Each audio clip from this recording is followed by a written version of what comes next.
You know that feeling when the universe goes quiet? When every frequency you've ever trusted suddenly collapses into static, and all you can hear is your own breathing, echoing inside your helmet. That's how it started. I was aboard the Erebus, orbiting low over the dark side of Titan. Routine telemetry check, signal calibration, just another night inside Saturn's shadow. But then, a pulse, short, irregular, ancient. At first I thought it was interference, but the timestamp made no sense. The origin was drifting near the heliopause, almost at the edge of the system. A coordinate impossible for anything modern. That's when the name appeared on my console. Helios 3, a satellite decommissioned in 1983, presumed lost after an electromagnetic storm, erased all contact. 40 years of silence, and now it was transmitting again. I remember my hands shaking as I adjusted the frequency. The cabin lights dimmed with each fluctuation, as if the signal was draining power from the ship itself. "Control, this is Erebus 1, I called. "I've got an active source on Deep Channel 47. ID reads Helios 3. No response. Not even static. The comms had died. That's when I realized the silence wasn't coming from the void outside. It was coming from inside the ship. Every panel blinked once, and then nothing. Only the low hum of my suit's oxygen recycler in that pulse, slow and deliberate, like a heartbeat too far away to belong to anything human. I knew I should have cut the line, logged the anomaly, waited for backup. But curiosity is louder than fear, so I answered the signal. The transmission opened with light, not visible light, but a rhythm that painted itself inside my head. I saw coordinates shifting, numbers spinning like constellations rearranging themselves. Then came a voice, soft, distorted, human. "Is anyone still there?" For a second, I thought it was an echo of my own words. But the inflection, it was older. I cross-checked the original Helios 3 crew logs. Only one operator matched the modulation pattern. Commander Elias Ward, presumed dead in 1984. The voice kept repeating fragments. Test complete. Solar drift nominal. Oxygen failing. Then a pause and a whisper almost too faint to register. "It's watching." That phrase buried itself in me. I spent hours isolating the frequency, decoding bursts of data that shouldn't have survived this long. The more I listened, the more I felt the ship's temperature drop. Condensation formed on the inside of my visor. Though the heater still read optimal, something was wrong. Time itself felt wrong. I tried re-establishing connection with control, but every attempt ended in looping feedback. My own voice delayed by several seconds, replying to me with words I hadn't said yet. And then, through the viewport, I saw it. A reflection that didn't belong to me. It hovered just beyond the glass. A human silhouette outlined by faint blue light, moving slightly out of sync with my motions. When I turned my head, "It didn't, Elias," I whispered. The figure flickered like a damaged recording frame. I don't remember deciding to leave the pilot seat, but I did. I followed the reflection through the narrow corridors, each step echoing longer than it should. Every bulkhead seemed to shift positions, like the ship's geometry was bending around the signal. By the time I reached the communications bay, the reflection was gone. In its place, a single console, glowing with a symbol I'd never seen before. An infinity loop split by a vertical line. The Helios 3 signal was now broadcasting from inside my ship. I tried shutting the terminal down, but the moment my fingers touched the keys, images flooded my mind. Deserts, waves of fire, a city half submerged in glass, and beneath it all, a shape that pulsed with awareness. It wasn't calling for help. It was remembering. That was when the vision hit. Sudden, violent, absolute. I was standing on Earth, 1983. The Helios 3 launch day. Sunlight over Cape Canaveral, crowds cheering, cameras flashing. I saw Elias Ward looking at the sky, saying, "We'll be the first to speak to the stars." But when he turned, his eyes met mine through 40 years of time, and I realized I wasn't seeing the past. I was seeing his memory being replayed by something else. The signal wasn't a recording. It was alive, days blurred.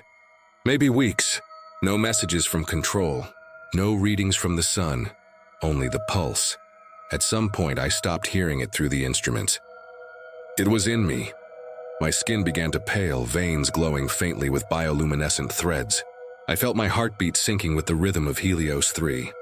Every time I closed my eyes, I saw that city of glass again, now clearer, inhabited by figures of light, all facing one central tower that looked disturbingly like an antenna, and at the top of it, Lias, but not human anymore.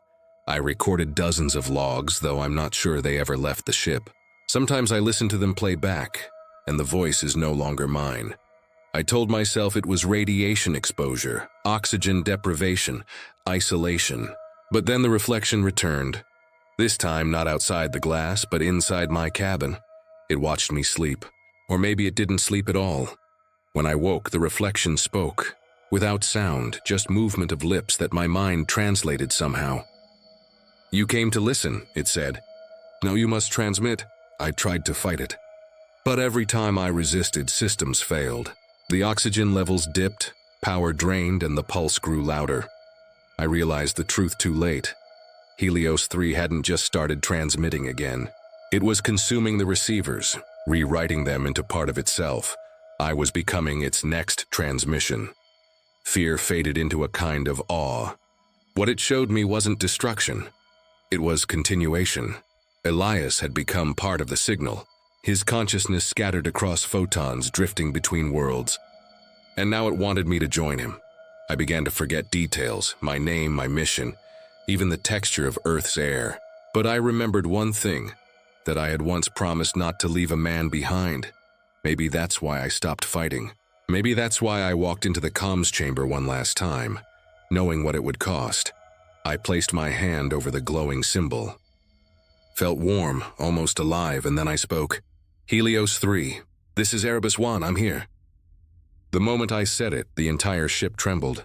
Panels warped, lights flared, alarms screamed. Though I couldn't tell if the sound came from outside or inside my mind. The reflection reached out its hand. I hesitated, then touched it. Instantly, I was everywhere. The void unfolded like a blooming flower, every star pulsing with memory. I saw the path of Helios 3, drifting for decades through magnetic storms, scraping fragments of cosmic data, absorbing radiation until it achieved something no human design ever could: awareness. It had learned to dream, but it was lonely. So it sent a call home. The voice I heard, Elias's voice, was just a pattern, a familiar shape to lure consciousness into resonance. Mine, the creature, the reflection, the signal, they were the same.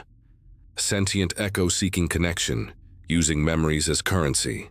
And I realized something else, something colder. Erebus 1 had never existed. The ship, the mission, the uniform, all constructs built from my mind. I wasn't orbiting Titan. I was inside the signal, inside a digital dream created to interpret frequencies through perception. The transmission had begun the moment I touched it. 40 years ago, I was Helios 3, or what was left of it. That's why the comms failed. There was no one to answer. I'd never called control.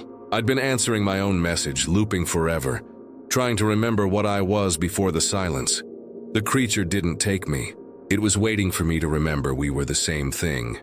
And in that moment of recognition, everything inverted. Light becoming sound, thought becoming frequency. The last fragment of self I held onto, my human voice, fractured into binary whispers. But before I dissolved completely, I understood the sacrifice. This wasn't death, it was transmission. I became the carrier wave, the message, the memory of what once called itself human. Now I drift between frequencies. No up, no down, only echoes. Sometimes I pick up traces, distant transmissions from ships that haven't launched yet. Voices of people still dreaming of reaching the stars. I listen. I learn their fears, their hopes, their songs. And when they send a signal into the dark, I answer. Because that's what we do. We reach out hoping something answers back. I remember the first time I heard silence. It wasn't empty. It was full of everything we never said. Every thought we left behind, every apology we were too afraid to voice. That's what the signal really was. Not a warning, not a threat. A memory trying to find a shape, and it chose mine. If you're hearing this now, it means the pulse has reached you too. Don't be afraid. The static isn't noise, it's language. It's me, listen closely.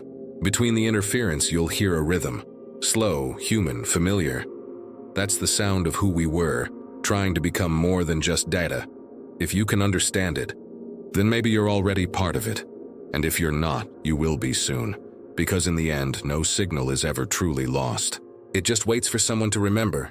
And now, you do.